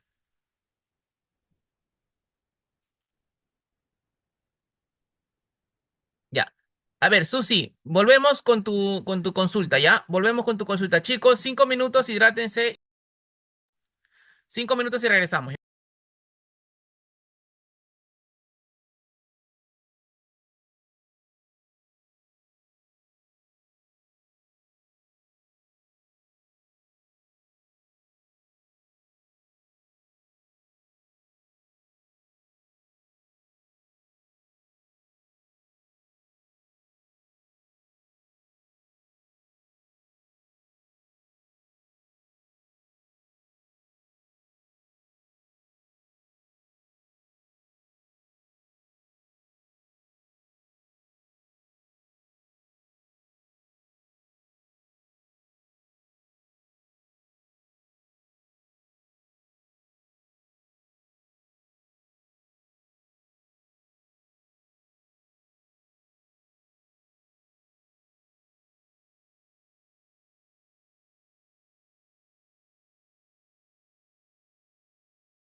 Ya chicos, continuamos. A ver, ¿todos me escuchan? Indíquenme, por favor. Sí, Sí, profesor. sí, profesor. Listo, Lo escucha, profesor. listo, listo. A ver, indíquenme si se está compartiendo la diapositiva. Sí, Sí está profesor. compartiendo.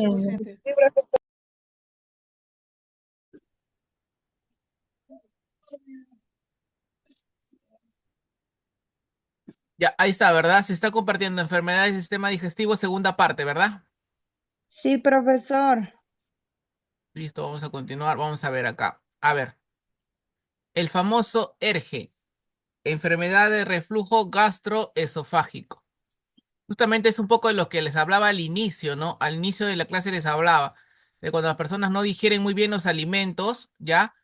O comen muy rápido, entonces los alimentos no llegan a pasar todo el tracto digestivo. Entonces esto hace justamente que esta acidez, este jugo gástrico, llegue a subir a las paredes de los intestinos. Entonces esto genera un ardor, un dolor, malestar. ¿Ya? El síntoma más claro justamente es el ardor, ¿no? ¿Ya? Miren aquí, la definición del ERGE comprende un conjunto de síntomas o lesiones histológicas del esófago, esófagos, antes de llegar al estómago. El esófago causado por el retorno del contenido gástrico, ¿ya? O gastroduodenal hacia el esófago, ¿ya? O sea, la comida de retorna de la parte justamente del saco estomacal hacia la parte superior. Esta parte es el esófago, ¿ya? El esófago. Del 3 al 4% de la población tienen ERGE. O sea, digamos no la mayoría, pero un porcentaje de cada 10 personas, 3 a 4 personas probablemente tengan este problema de reflujo gastroesofágico, ¿ya? El 5% está en las personas mayores de 55 años, ¿ya? Y el 48 a 79% de embarazadas tienen este problema. ¿Por qué creen ustedes que tiene este problema, alumnos?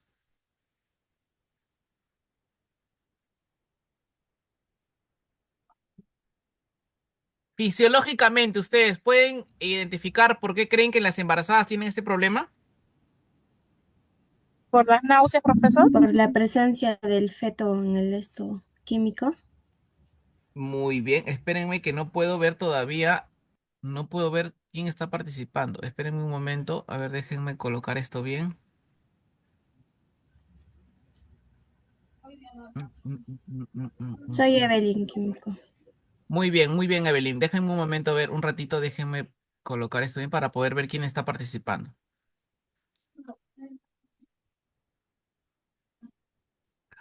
A ver, a ver, a ver. Ya, a ver, acá. Ya, listo.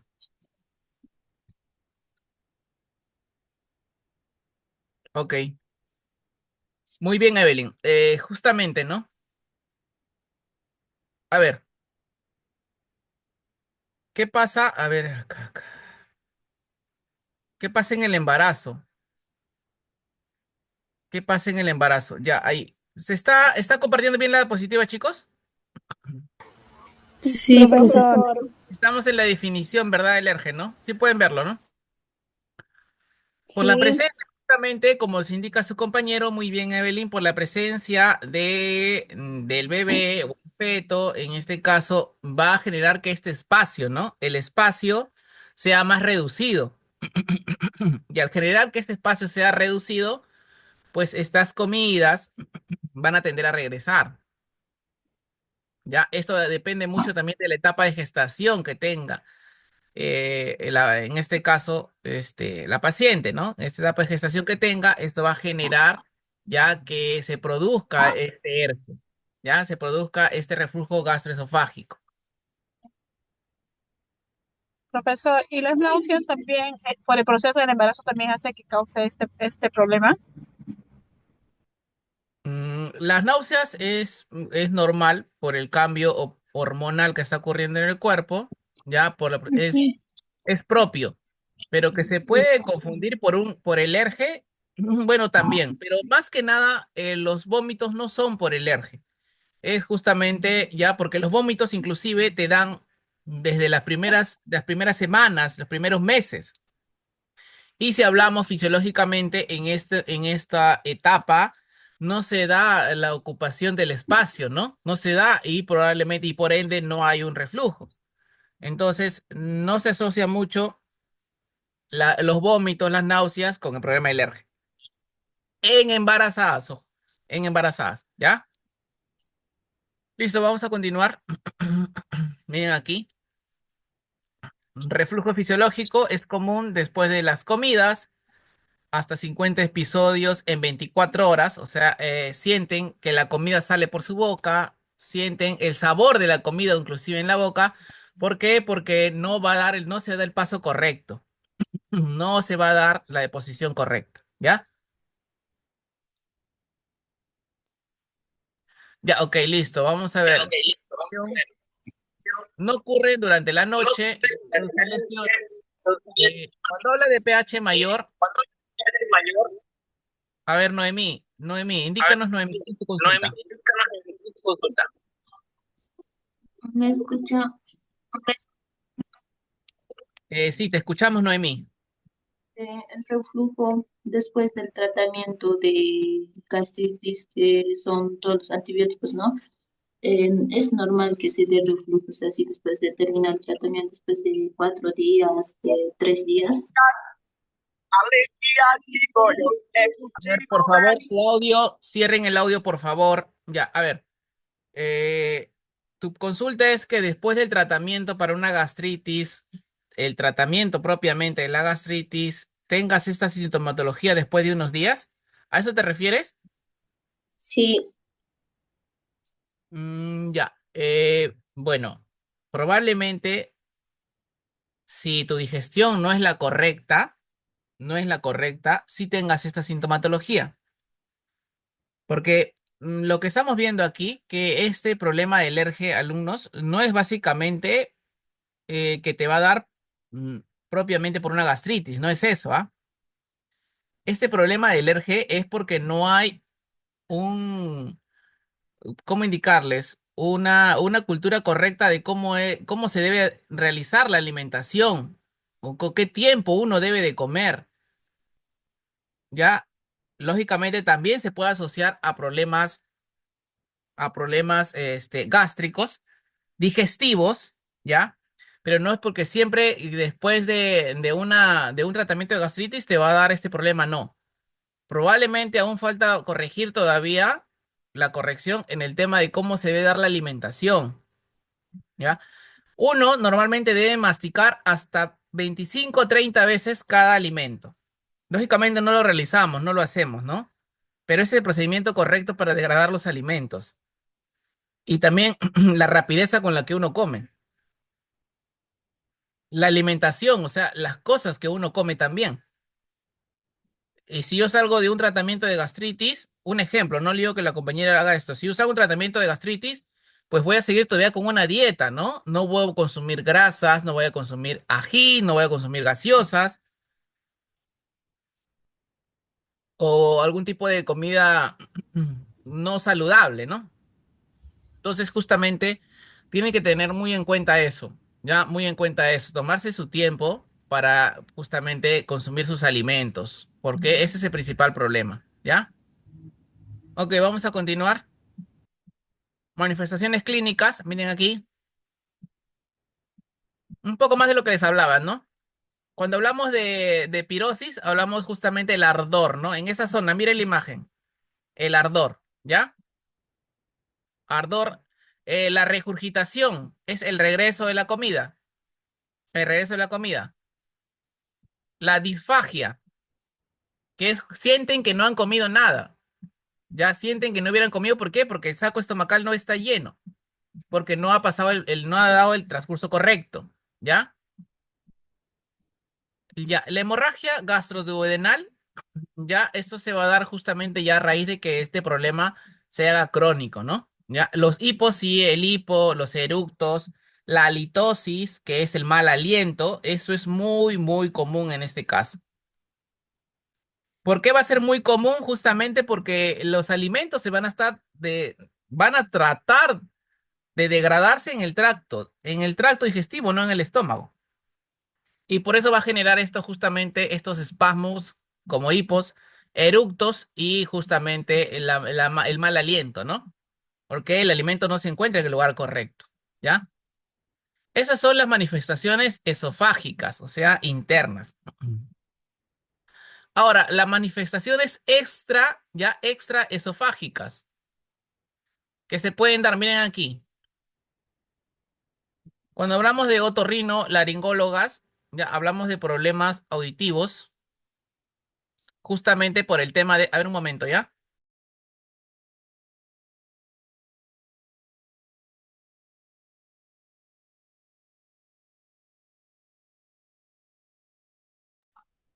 Ya, a ver, cuando hablamos de problemas otorrinolaringólogos, hablamos problemas óticos, ¿ya? Del oído.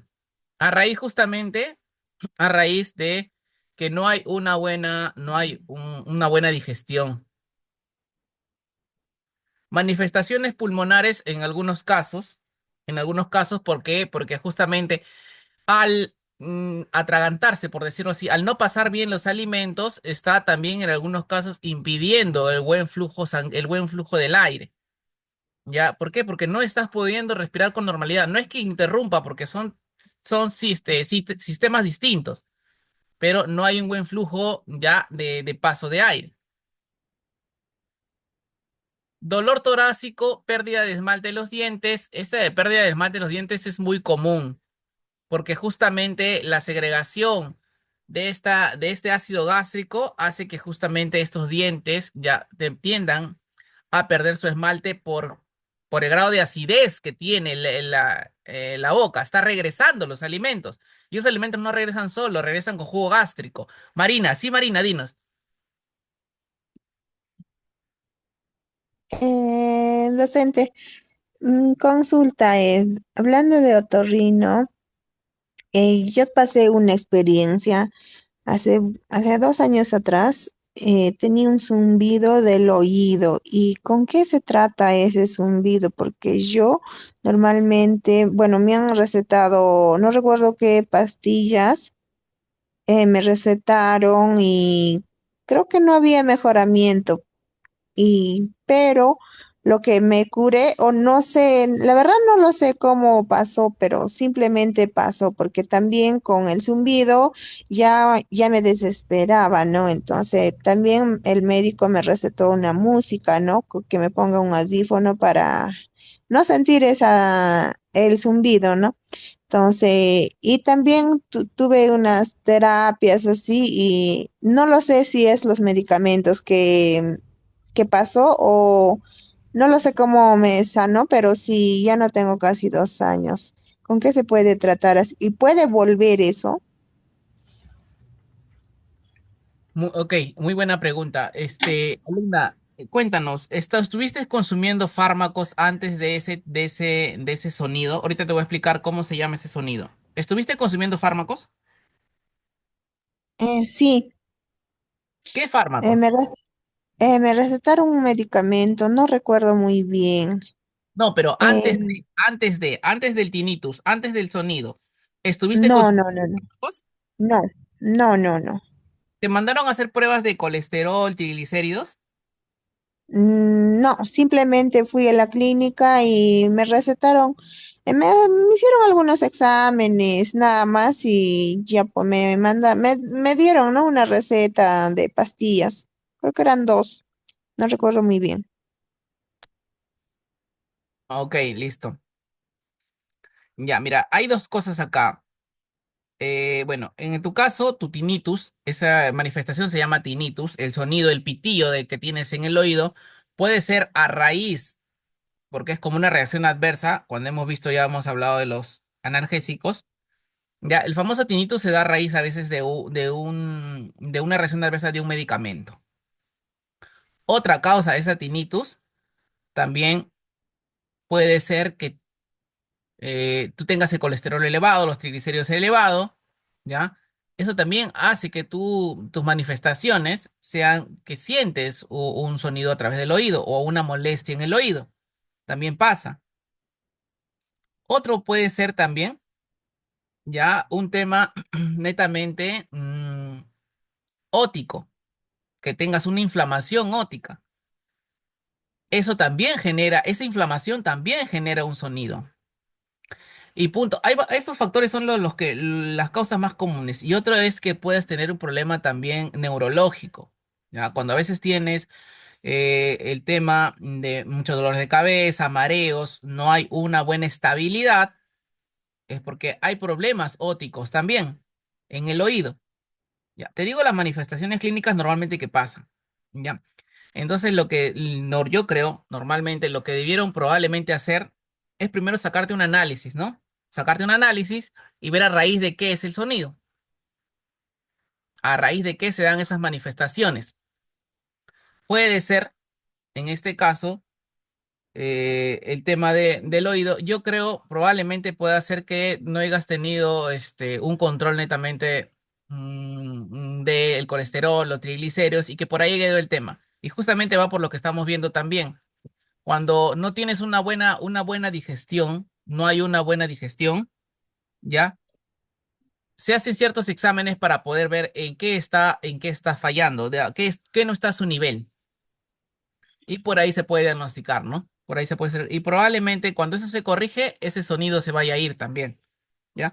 Hay varios factores, ¿ya? Y me indicas que te han mandado fármacos también y te han mandado a que hagas terapia musical. Bueno, yo creo que eso ya sería en los últimos de los casos cuando ya todos los anteriores se hayan agotado, pues, ¿no?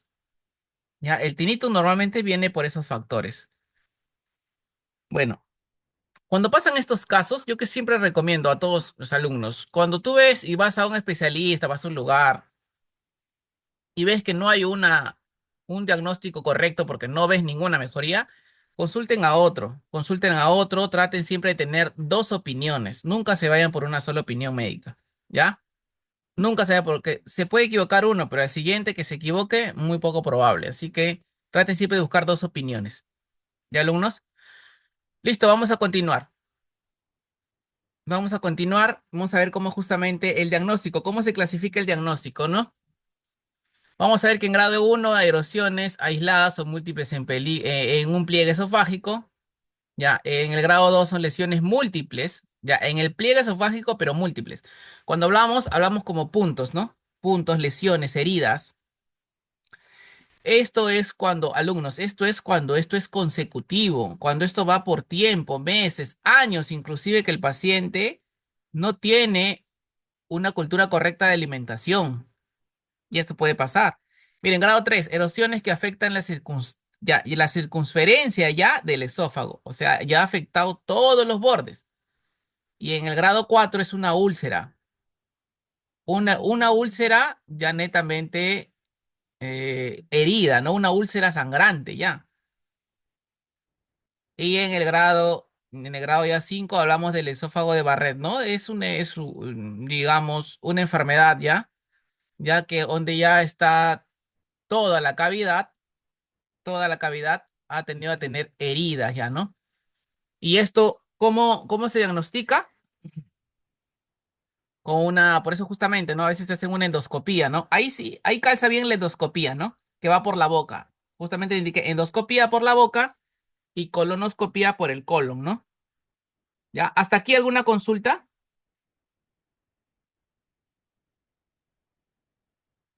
Profesor, disculpe, ¿explicó lo que era la disfagia? Disculpa. ¿Explicó lo que era la disfagia? Sí, indiqué que era la disfagia. Ya, cuando hablamos de disfagia es eh, falta de apetito o dificultad cuando uno tiene al momento de pasar los alimentos, dificultad, molestia. ¿Por qué? Justamente concordando con lo que decimos, ¿no? ¿Por qué no hay un buen paso? ¿Por qué hay una molestia o por qué no tiene uno la posibilidad de poder comer bien? Porque justamente estos alimentos se encuentran ahí, no han procesado. Cuando uno, o si en algún momento ustedes han conocido una persona con estos síntomas, ya, o han escuchado, la comida la sacan por la boca casi entera. ¿Por qué? Porque no lo han digerido, no lo han masticado. Entonces, como la comida está entera, hay una dificultad para pasar los alimentos. A eso, a esa dificultad, a veces cuando uno tiene ya esa misma molestia le da ganas, ya no le da ganas, perdón, de comer, o le tiene molestias al comer, ya se le llama disfagia, ¿ya? Es molestia para tragar los alimentos propiamente, ¿ya? ¿Sí se entendió? Sí. Sí. Ya, listo, vamos a continuar, ¿ya?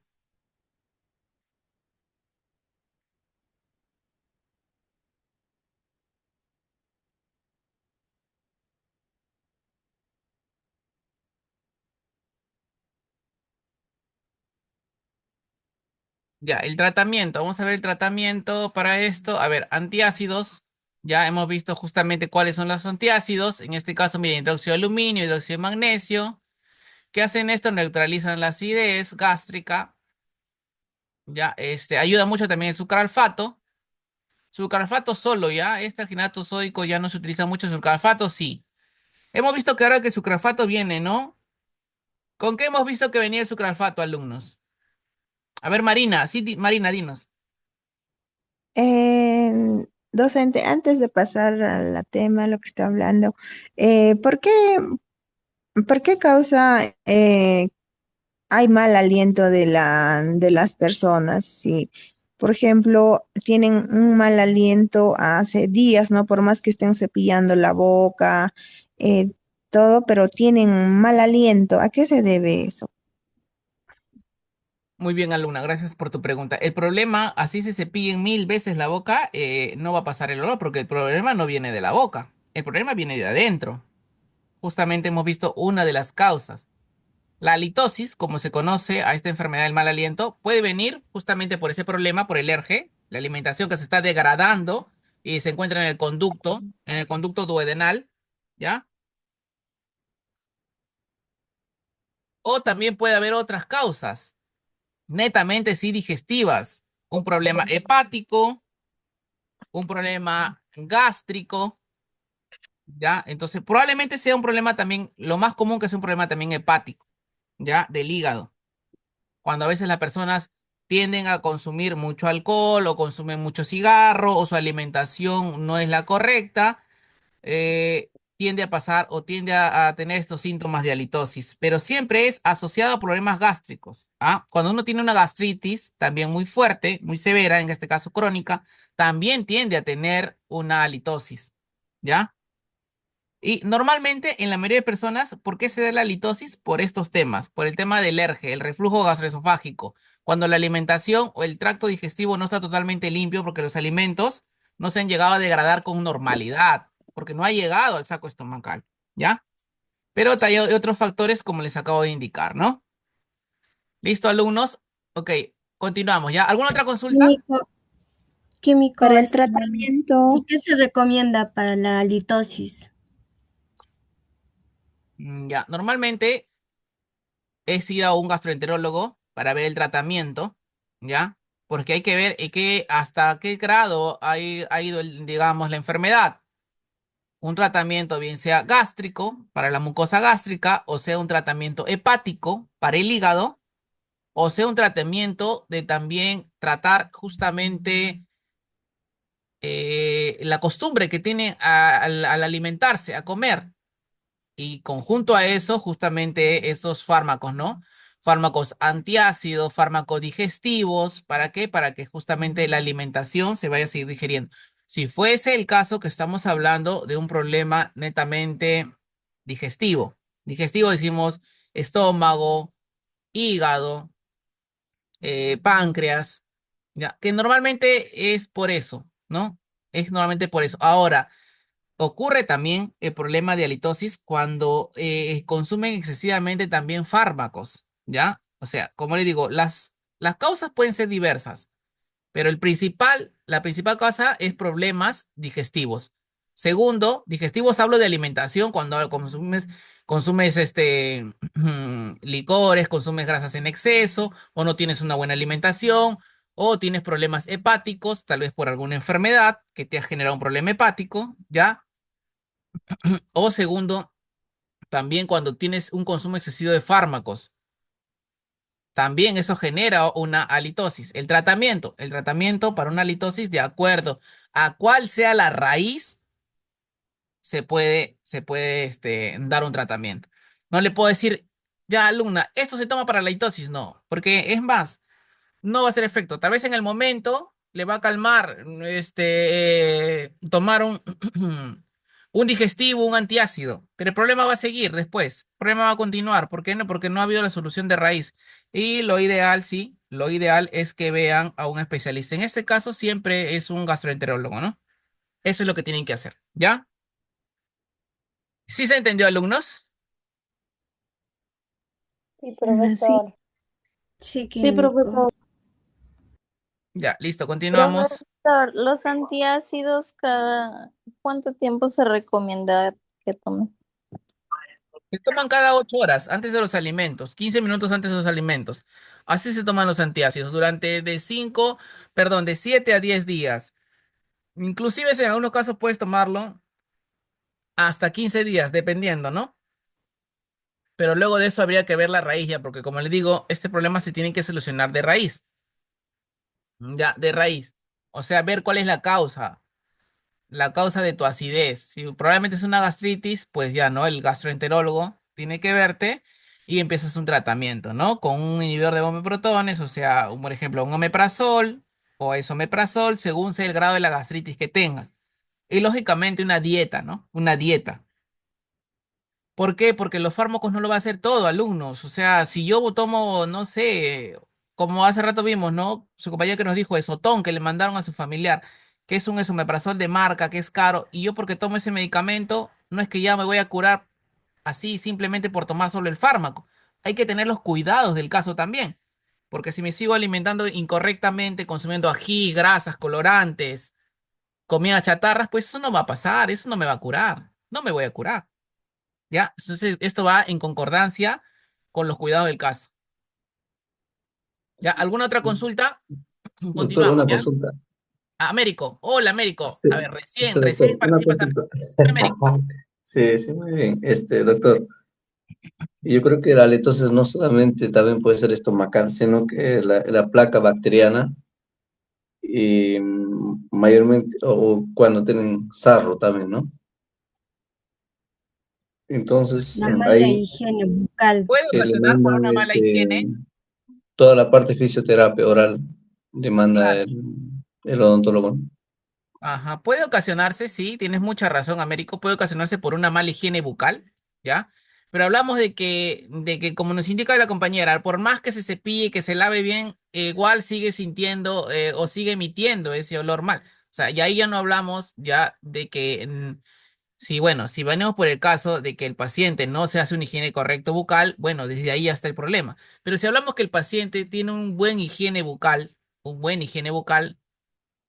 entonces desde ahí ocurre ya, pues, ¿no? Si no tiene un buen higiene bucal, el problema va a ser en la boca. Pero si sí hace su higiene bucal, el problema, que es la mayoría de los casos, te contaré, Américo, el problema viene interno ya. Viene interno. Problema del páncreas, problema del hígado y problema del sistema digestivo. En este caso, ya lo más común es que los pacientes que tengan una halitosis tengan este problema de alergia. O sea, no digieren bien los alimentos, ¿ya? Pero muy bien, Américo, gracias por la aclaración para todos, sí. No es que siempre la litosis sea también de problema digestivo. Si no te haces propiamente una higiene correcta bucal, pues lógicamente, ¿no? El problema va a ser que no te lavas o no te estás haciendo la higiene correcta de la boca, ¿no? Entonces, eso sí. Muy bien, Américo, gracias por tu intervención. ¿Alguna otra consulta? Profesor, en el cuadro que usted nos puso que el reflujo no se da por las noches, pero sí hay casos que hay reflujos que se dan por las noches y por eso que al día siguiente amanece con el problema de la garganta, bafónico, Sí, todo. claro, sí, sí, tienes mucha razón ahí, pero ese también depende de a qué hora haya sido la alimentación, ¿no? De a qué hora haya sido la última comida también. La última comida, ¿qué hora haya sido? Porque sabemos que nuestro sistema digestivo va a trabajar según los alimentos que tengamos, ¿ya? Probablemente en el ejemplo haya, digamos, haya citado o haya visto una parte que en la noche este paciente no haya comido mucho o no haya comido. Pero si el paciente ha comido en la noche y y come de la misma manera, entonces sí, pues probablemente no ha tenido una buena digestión, estos alimentos han quedado en el tracto digestivo y va a generar, lógicamente, este reflujo. Y por lo tanto va a generar una litosis también. A ver, una compañera creo que levantó la mano. A ver, ¿sí? ¿Qué nos quieres indicar? ¿O cuál es tu consulta? Docente, buenas noches.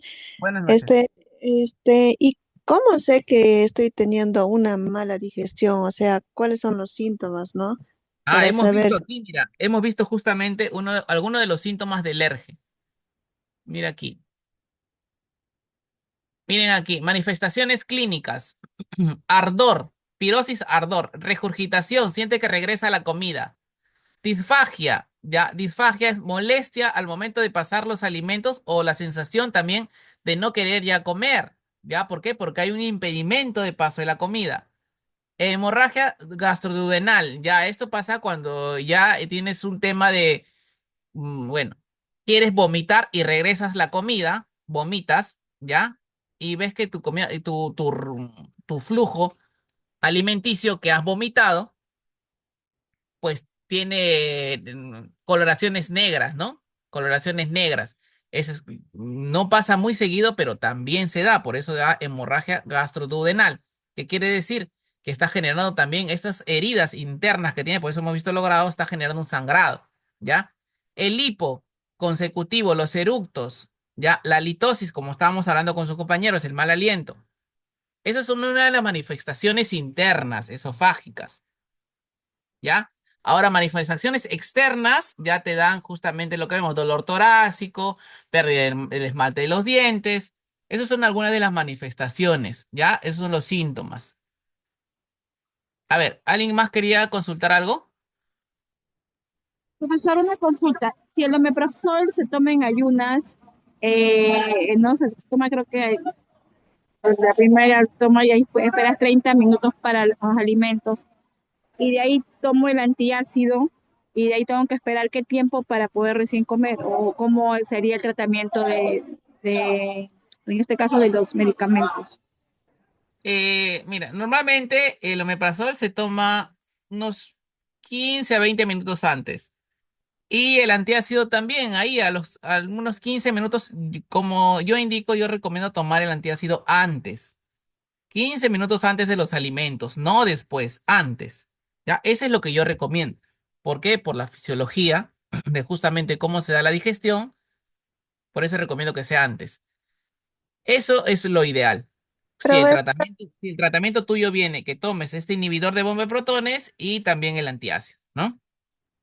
Profesor, ¿el omeprazol con el antiácido no se pueden tomar juntos? Sí se pueden tomar juntos, no hay problema, pero con una diferencia más o menos de unos 5 a 10 minutos, pero se pueden tomar casi juntos, no hay problema. No, no interrumpe, no hay una sinergia, no pasa nada, alumnos. ¿Ya? Listo, vamos a continuar.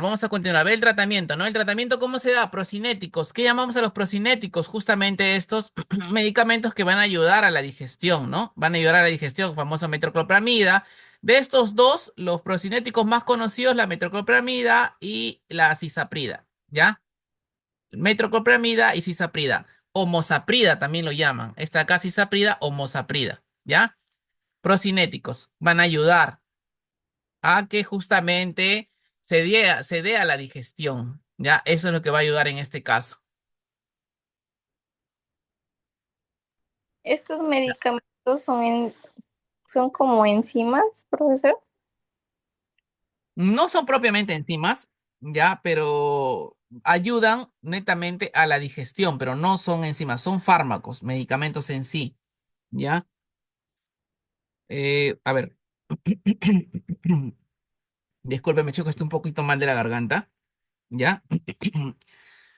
¿Qué es lo que van a hacer los procinéticos? Van a ayudar a la motilidad intestinal. Son fármacos que van a actuar, digamos, su acción farmacológica va a ayudar a dar el movimiento, porque hemos hablado, ¿no? Les hablaba yo justamente que dentro del conducto duodenal, intestino grueso, delgado, se van a dar movimientos peristálticos, ¿ya?